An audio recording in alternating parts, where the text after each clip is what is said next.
Salam alaikum, bonjour chers élèves, j'espère que vous portez bien, ainsi que vos parents. Toujours dans le cadre de période de confinement, on poursuit le cours du comportement du consommateur. Et après qu'on a vu la mesure cardinale de l'utilité, le cas d'un bien, cette fois-ci, on va se rendre compte des choix du consommateur dans le cas de biens. Alors, comme rappel, suivant l'approche cardinale, l'utilité est mesurée par une valeur donnée. Donc, par contre, dans l'approche ordinale qu'on a déjà vue, l'utilité est mesurée par un niveau de satisfaction déterminé. Donc, le consommateur classe ses consommations selon un ordre de préférence. Le point de satiété pour consommer un produit dans cette approche, ou le point d'équilibre du consommateur, est déterminé quand l'utilité totale atteint son maximum, alors que l'utilité marginale devient nulle. On va voir dans cette présentation le point d'équilibre du consommateur. Donc, le consommateur doit faire des choix dans le cadre de son revenu. Donc, il est supposé de faire ses calculs pour mieux satisfaire ses besoins, sous la contrainte de son budget.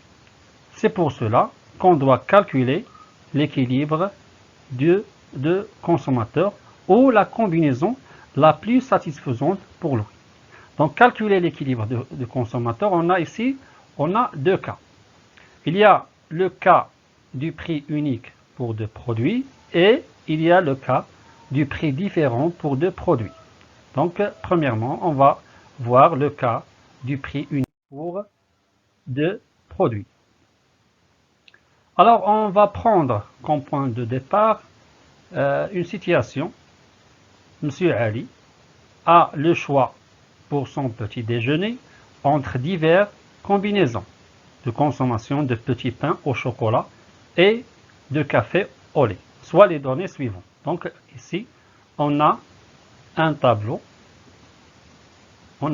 Ici, il y a les nombres de petits pains, c'est-à-dire le produit X, 0, 1, 2, 3, 4, 5, 6 petits pains. Il y a l'utilité totale, c'est-à-dire 0 de petits pains ne procure rien, alors que un petit pain procure une unité totale de 10. 2 petits pains procurent une unité totale de 18. 3 petits pains procurent une unité totale de 24 et ainsi de suite. Pour l'autre bien, ou le deuxième produit, il y a les tasses de café. Donc 0 tasse de café ne procure rien. 1 tasse de café procure une unité totale de 12. 2 tasses de café procurent une unité totale de 23. 3 tasses de café procurent 32, une unité totale de 32. Donc le travail à faire, c'est de calculer les utilités marginales des deux produits et de commenter le tableau. Donc ici, il y a les utilités marginales ne sont pas encore calculées du produit X ou du produit Y. Deuxièmement, on va représenter sur un même graphique les utilités. Donc les utilités totales et les utilités marginales des deux produits.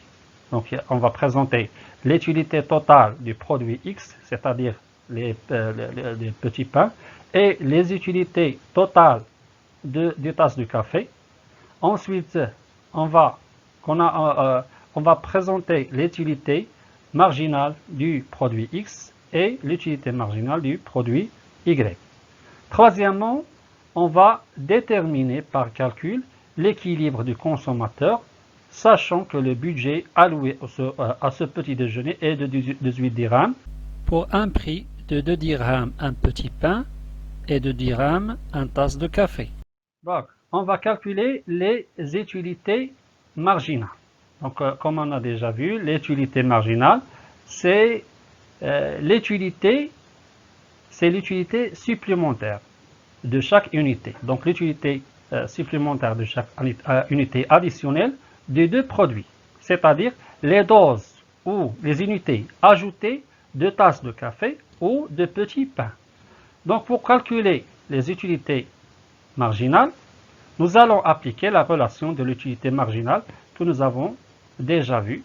Exemple 1, pour la consommation de 2 petits pains, ici on a la relation, donc pour la calculer, c'est la différence entre l'utilité totale divisée successive, l'utilité totale successive, sur la différence entre le nombre consommé successif des biens et pour l'exemple, ici on a pour l'exemple 1, pour la consommation de 2 petits pains, il y a, pour calculer l'utilité marginale de 2 petits pains, il y a l'utilité totale procurée de consommation de 2 petits pains, moins l'utilité totale procurée par la consommation d'un petit pain, divisé sur la quantité au temps 2, c'est-à-dire 2 petits pains, moins la quantité divisée sur le temps 1, c'est-à-dire un petit pain.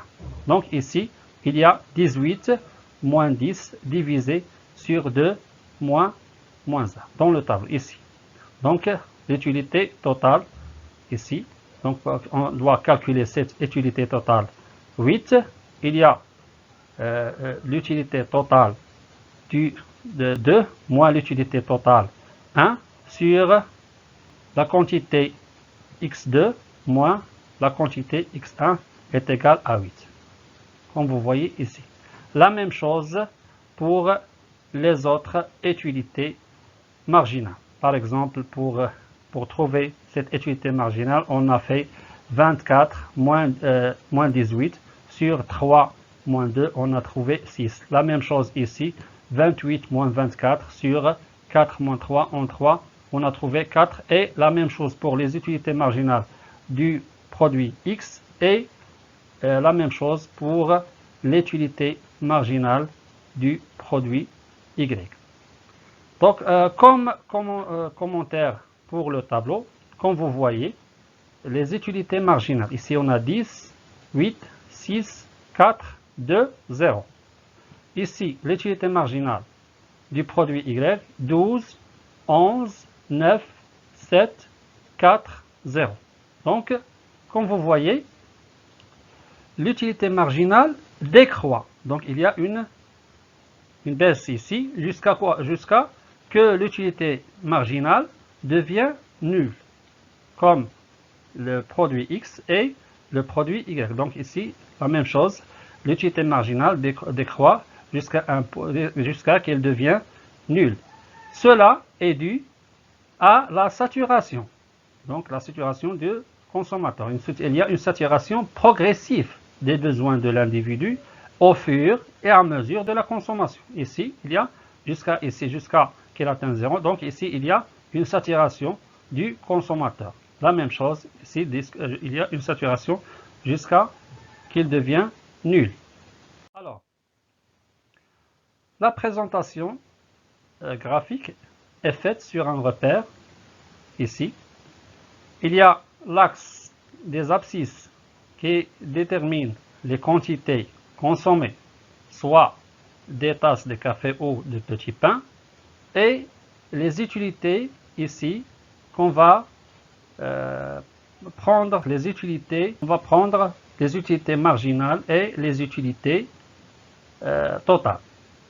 Donc, comme vous voyez, on présente par exemple l'utilité ici, on part en noir, il y a l'utilité totale du tasse de café. En bleu, il y a l'utilité totale des petits pains, c'est-à-dire X. En vert, il y a l'utilité marginale de tasse de café, Y. Et en rouge, il y a l'utilité marginale du petit pain, c'est-à-dire le produit X. Donc le produit X. Donc l'utilité, qu'est-ce qu'on voit? Pour les utilités totales, on voit qu'il croît jusqu'à un point maximum. Donc la même chose pour l'utilité totale du tasse de café ou l'utilité totale du petit pain X. Donc il croît jusqu'à un point maximum, comme vous voyez ici et ici.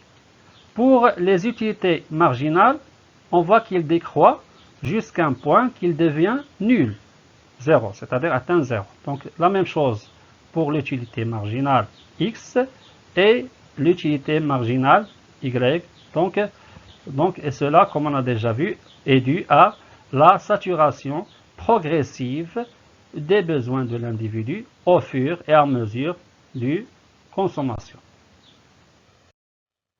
Donc, l'équilibre du consommateur pour le cas du prix unique pour deux produits.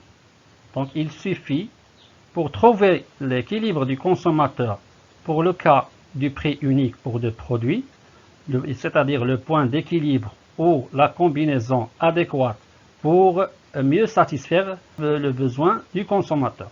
Donc il suffit de comparer les utilités marginales des deux biens pour que le consommateur fasse son choix. C'est-à-dire qu'il choisira la combinaison de quantités de biens pour lesquelles les utilités marginales sont égales, ainsi que cette combinaison doit observer la contrainte du budget est égale à la quantité du produit X fois le prix du produit X plus la quantité du produit Y fois le prix du produit Y. Donc ce choix doit réaliser deux choses.